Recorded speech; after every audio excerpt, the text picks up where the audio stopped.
ఇవాళ ఉదయం నుంచి దేశవ్యాప్తంగా యూపీఐ సేవలకు సాంకేతిక సమస్య తలెత్తింది. దీనివల్ల వినియోగదారులు డిజిటల్ లావాదేవీలు చేయలేక తీవ్ర ఇబ్బందులకు గురవుతున్నారు.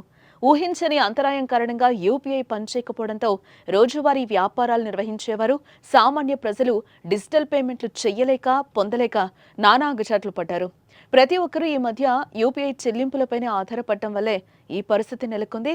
డౌన్ డిటెక్టర్ నివేదికల ప్రకారం మధ్యాహ్నం నాటికి యూపీఐ సమస్యల గురించి దాదాపు 1168కి పైగా ఫిర్యాదులు వచ్చినట్లుగా తెలుస్తోంది.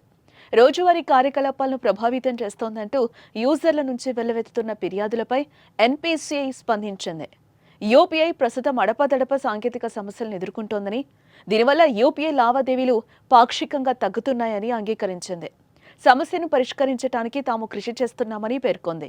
యూజర్లకు కలిగిన అసౌకర్యానికి చింతిస్తున్నట్లు ఎన్పీసీఐ అధికారులు తెలిపారు. ఇక ఇదే తరహాలో చివరిసారిగా మార్చి 26న దాదాపు 2 నుండి 3 గంటల పాటు యూపీఐ సేవలకు తీవ్ర విఘాతం కలిగింది. కేవలం 2 వారాల వ్యవధిలోనే మరోసారి ఇదే తరహా ఇబ్బందులు ఎదురవడంతో యూజర్లు ఆందోళన వ్యక్తం చేస్తున్నారు.